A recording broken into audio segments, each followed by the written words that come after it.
So I'm delighted to have Clarissa Brocklehurst here as our guest today. Clarissa is one of the foremost leaders in the WASH sector today around the world, and she's worked for many organizations in the WASH sector. She's worked for the World Bank's Water and Sanitation Program, WaterAid, many other clients. From 2007 to 2011, she was chief of UNICEF's Water, Sanitation, and Hygiene section. Today, she's an independent WASH consultant operating out of Ottawa, Canada, and she's also an adjunct professor here at UNC. So, Clarissa, I'm so happy to have you here. Thank you so much for coming. It's a pleasure to be here. Great. So let's talk about the Joint Monitoring Program. When I started in the sector years ago, we really didn't have a very good picture of what was going on the ground in the water and sanitation field. And that's changed now with the Joint Monitoring Program. So tell us how that happened. So the Joint Monitoring Program has a long history. It's a program that is implemented as a partnership between WHO and UNICEF, and it's probably one of the more successful interagency partnerships. To call it a program is a bit of a misnomer, because a program makes it sound like it's got hundreds of staff and maybe a uniform or something like that. And in actual fact, the two agencies run it using the resources of existing staff members. And the two agencies take turns every 2 years to produce a comprehensive report on progress on water and sanitation. And part of the history is that originally the information that was available, particularly to WHO that first did this monitoring, was information that was provided by governments. And there was a general feeling that this was of mixed quality. Some governments were very comprehensive in what they reported, and some governments less so. But this is the information that was produced. And then around the time of the World Summit for Children, which was in 1995, I believe, water and sanitation became a big priority for UNICEF. And so UNICEF sort of joined forces with WHO, and the two agencies started reporting on water and sanitation together. This was before your time. This was before my time. Right. And the next big sort of watershed was that because UNICEF, post-World Summit for Children, had a need for much more data on what was happening in children's lives around the world, UNICEF introduced a household survey called the Multi-Indicator Cluster Survey. And this joined another comprehensive household survey done by the United States, done by USAID, called the Demographic and Health Survey. Mm-hmm. And these two surveys, done at spacing of about 3 to 5 years in most developing countries, contributed to a sort of data revolution. So all of a sudden, after a few years, there was far more household survey data than there had been before. How big were the sample sizes on these new surveys? The sample sizes vary from country to country. They tend to be large enough so that you can say with reliable, certainty what is happening in the country. But in very few countries are they large enough that you can disaggregate below national level. Mm-hmm. The only exception is India. Mm-hmm. India has a large enough sample size that you can actually do analysis at state level, which, as you know, for India is extremely important because the states are so different. Mm-hmm. I believe that the DHS surveys have a larger sample size than the multi-indicator cluster surveys. Mm-hmm. But the two surveys coordinate very closely with each other. And one thing that the two surveys have in common is they both have a module of questions specifically on water and sanitation. So after a few years, it became clear that now there was a body of data from household surveys on what users said they were doing in terms of water and sanitation. What was their primary source of water? Mm-hmm. Where did they defecate? Mm-hmm. How far did they walk for water? Mm-hmm. And the people working on the JMP at the time said, okay, it's time to switch from data provided by governments to data that comes from these household surveys. Mm-hmm. So this was a major change. Mm-hmm. And I think it has contributed enormously to the reliability of the information published by the JMP. It has also changed the way that we can do analysis with the JMP data. Because it comes now out of household survey data, we can now do correlations and analysis that relies on all the other information that comes out of those household surveys. So, for instance, we can do wealth quintile analysis because the household surveys also collect information on assets at household level from which you can come up with wealth quintiles.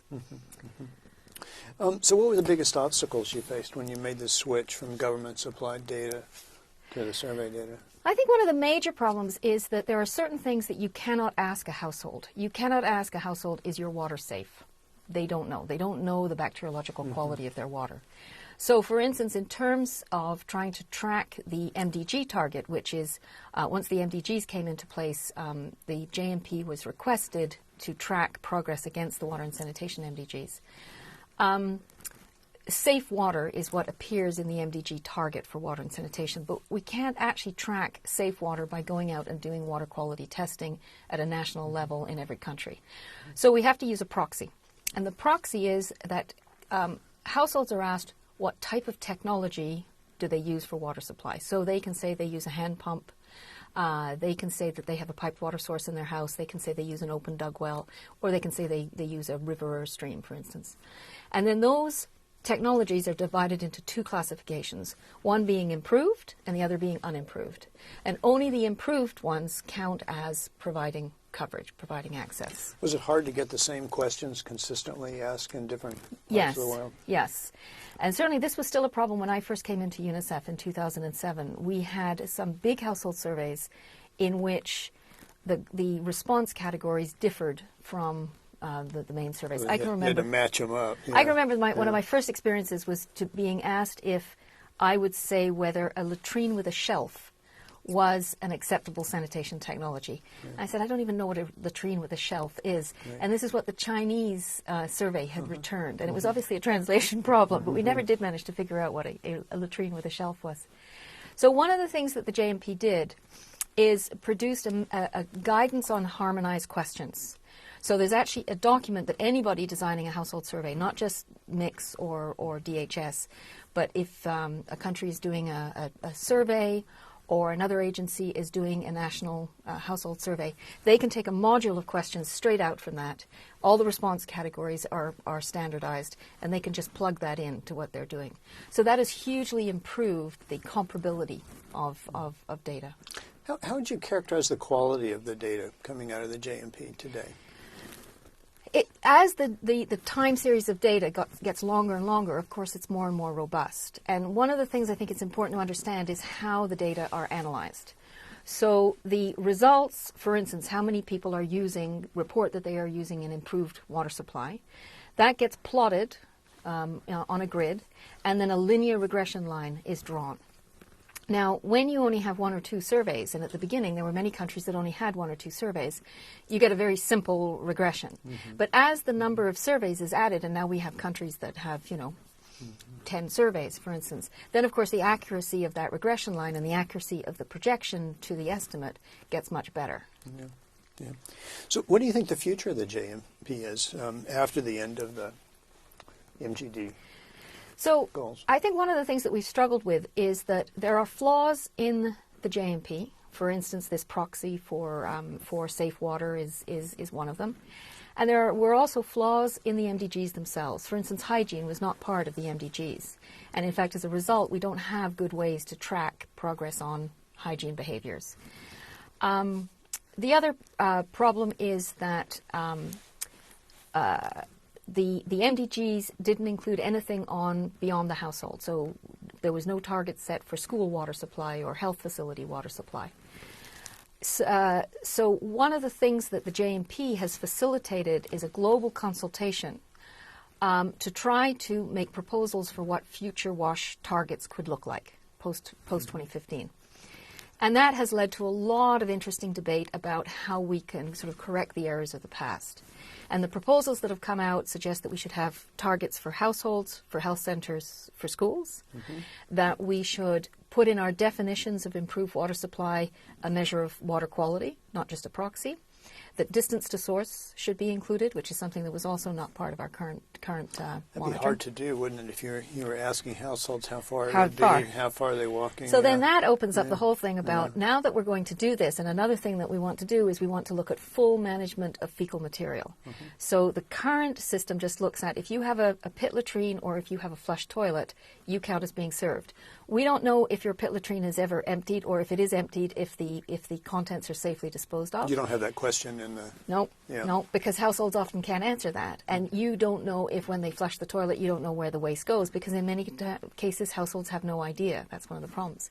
But now we're actually going to be challenged. We're challenging ourselves to have a measure of this full management of excreta. That is going to force the JMP to find whole new sources of data. Household surveys just aren't going to be enough anymore. So it's a huge challenge now to try to look for where those data might come from, how we could enhance the quality of the information that we're getting out of the household surveys, bearing in mind that it's very difficult to make changes to these big, well-established surveys. Something like the DHS, for instance, I don't know if you know how many questions there are on a DHS survey. I don't actually know. 850. Yeah, that's a long interview. It's a lot Yeah. interview. Yeah. So you can imagine that the DHS is very reluctant to add anything, because the DHS collects information on whether families sleep underneath a bed net and whether they have a radio and, you know, if they've ever lost a child in infancy, that type of thing. And there's lots of skip sequences. You don't ask all 850 questions of every single interviewee. Have you thought of using community surveys? I mean, the LSMS use community surveys to collect some of this kind of Certainly data. one of the things that I think we need to start looking at is what happens at a community level. For instance, open defecation. In many cases, what you're looking for is not whether a individual household practices open defecation, but whether an entire community is open defecation free. And of course, household surveys can't tell you that. So if that's going to become one of our metrics in the future, we're going to have to come up with other sources of data. So what do you think the WASH community needs to do moving forward in terms of collecting better data? So I think what we have to do planning? is we have to look at the history of the JMP and remember that it wasn't so long ago that we started on a whole new data source. That step that the people working on the JMP made when they gave up one data source, which was government reports, and made this great leap of faith to move to household surveys. And they were starting at a very low base. In many countries, there were very few household surveys. And, you know, they had to be brave, they had to be resolute, and it worked. Mm-hmm. And now I feel that we're setting the reset button again. We're starting again, and we're saying we're going to have to start again with some parameters are going to be measured using very unevolved sources of data. We'd like to use regulatory agency data, for instance. But, you know, sometimes it's not particularly well comparable between different agencies. So we're just going to have to be brave all over again. We're going to have to start and we're going to have to say to the world, look, for the next few years, this might be kind of ropey data. But you got to bear with us because we've got a proof of concept. You know, we can make it work, and we can come up with these time series which will then give people confidence that they can rely on these data. So what does it cost to collect and manage the JMP data, and how much more money do you think you need for this next phase? The JMP gets the data for free. Yeah. The current model is that the JMP harvests the DHS and the mixed data, and of course bilateral donors pay for those surveys to be carried out by USAID and by UNICEF, and then make the data sets available to anybody who wants them. There's a group of analysts working on this data, right? So That's right. How many people are involved in sort of working on this data? There's a team of about sort of 6, maybe 3 from UNICEF and 3 from WHO, but none of them, or very few of them, are full-time. So, for instance, when I was chief of UNICEF, I might have been spending maybe 5 or 10% of my time on the JMP. I had a couple of staff members who perhaps each spent maybe 30% of their time. And then maybe we might have 1 or 2 people who are specifically working on the JMP. Can anybody get access to the raw data? Yes, it's all up on the web? All up on the web, yeah. And so what about this next stage? What do you think it's going to cost to do this phase 3? Phase 3 is, I think it's going to be huge because we're going to be challenging ourselves to monitor far more difficult things and to monitor them better than we ever have. So let's just take water quality, for instance.